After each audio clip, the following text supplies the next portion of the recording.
Hello, in this video I want to show you how to install Firefox browser on DOOGEE T10.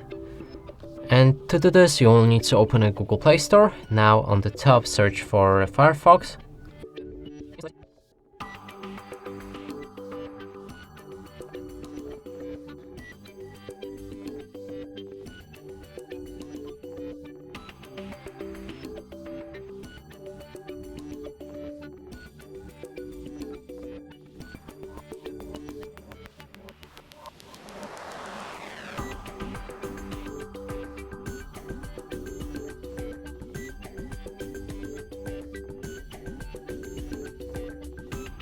When it's ready, you should be able to open it.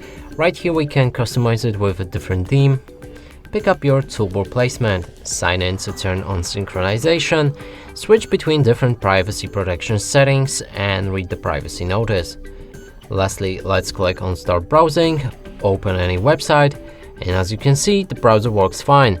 And that's it for this video. Hope you like it. Please consider subscribing to our channel, leave a like and a comment below.